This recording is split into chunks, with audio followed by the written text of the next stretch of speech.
नमस्कार, स्वागत है आपका मेरे YouTube चैनल पर। मैं पंडित अंशी शर्मा।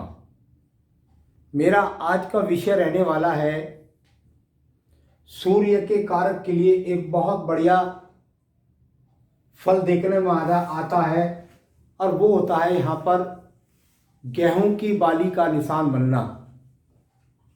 हमने आपको बताया कि सूर्य पर्वत पर खड़ी रेखाओं का क्या परिणाम होता है, सूर्य पर्वत पर ट्रायंगल बनने का क्या नुकसान होता है, फायदा होता है, सूर्य पर्वत पर चतुर्भुज बन जाए तो क्या फायदा होता है, और सूर्य पर्वत पर दो खड़ी रेखाएं हो तो क्या फायदा होता है, और सूर्य पर्वत पर अगर काला चिन्ह हो जाए तो क्या नुकसान होता है।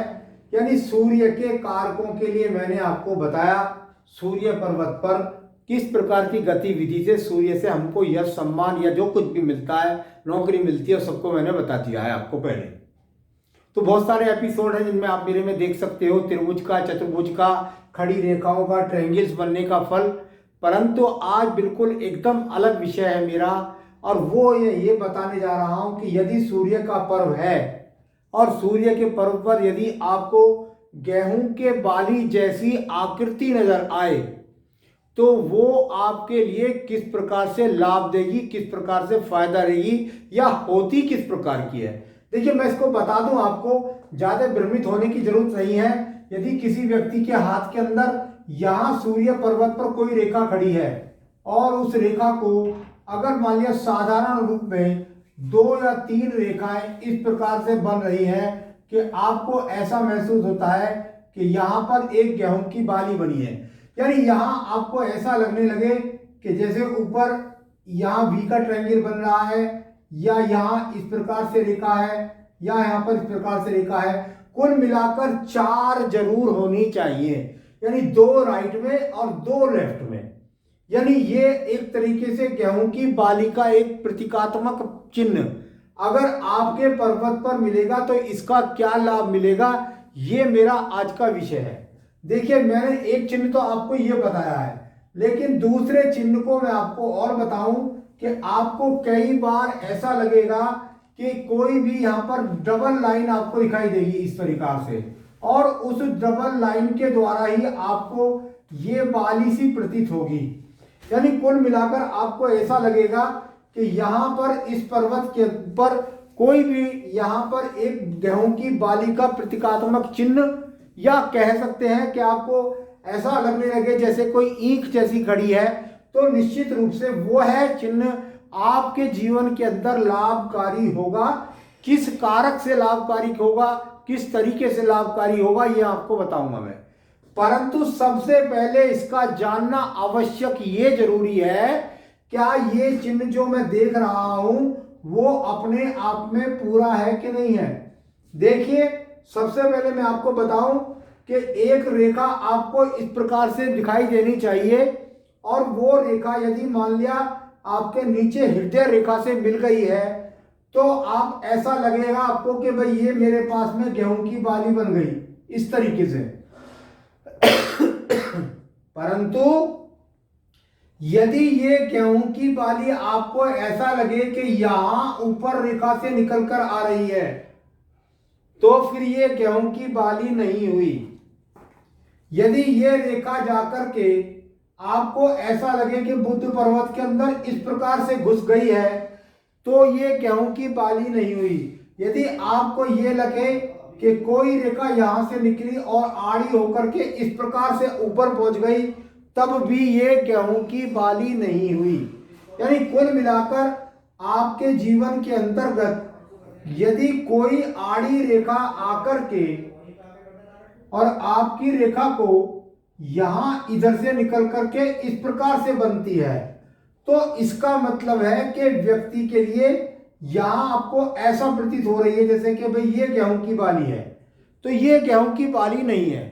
ये सिर्फ जब यहां से शाखा निकलती है या इधर से कोई शाखा मिलकर के यहां मिलती है, तो इसका मतलब हो गया कि आपके जीवन के अंतर्गत ये कुछ समय लगेगा, कुछ देरी लगेगी, और उस देरी के बाद आपको तरक्की मिलेगी।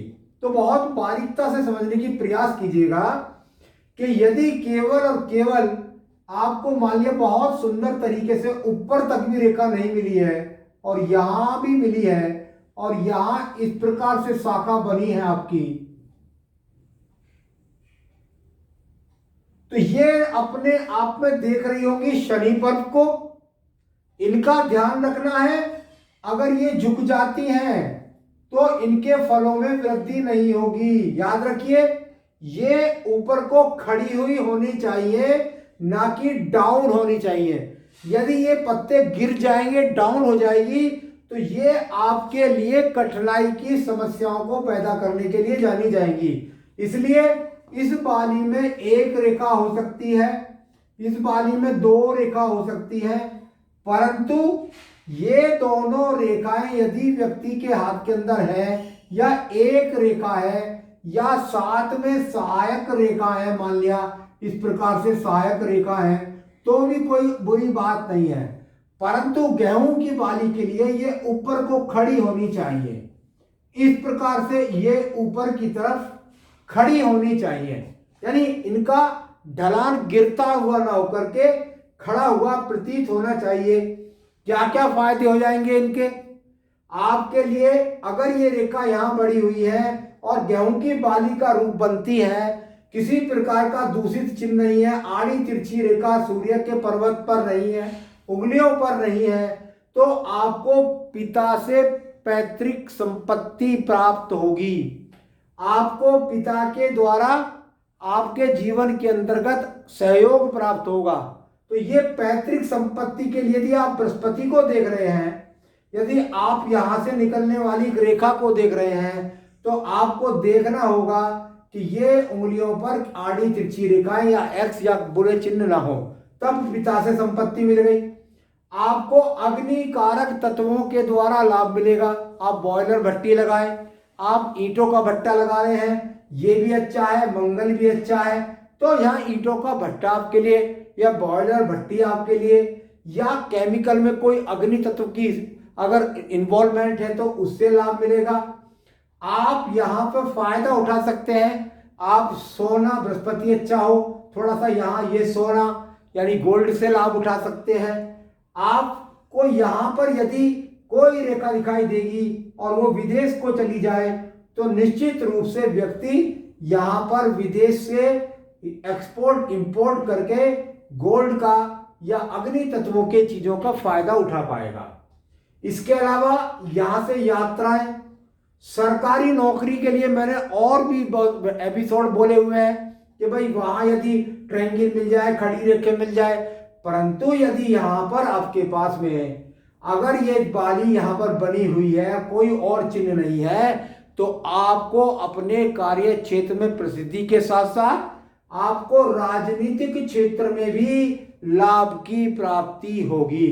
तो राजनीतिक क्षेत्र में प्रसिद्धि प्राप्त करने के लिए, सरकारी नौकरी के लिए, सम्मान प्राप्ति के लिए, अवार्ड प्राप्ति के लिए आपको इस पर्व को लगातार देखना होगा कि यदि इसके पास एक या दो रेखाओं के बाद आपको सुंदर सा यदि प्रतीत होती है यहां पर गेहूं की बाली, तो निश्चित रूप से आपके जीवन के अंतर्गत आपको अच्छे ओहदे की नौकरी मिलेगी, आपको अवार्ड प्राप्त होंगे, आपको राज्य सरकार से सम्मान प्राप्त होंगे। आपको किन किन कारकों का लाभ होगा ये मैंने आज आपको बताया। आगे भी मैं अगले एपिसोड्स के अंदर आपको अन्य पर्वों पर गेहूं की बाली से क्या क्या लाभ होते हैं, किस किस प्रकार से लाभ होते हैं, ये मैं बताऊंगा। तब तक आप मेरे साथ जुड़े रहिए, मेरे चैनल को सब्सक्राइब कर लीजिए। नमस्कार।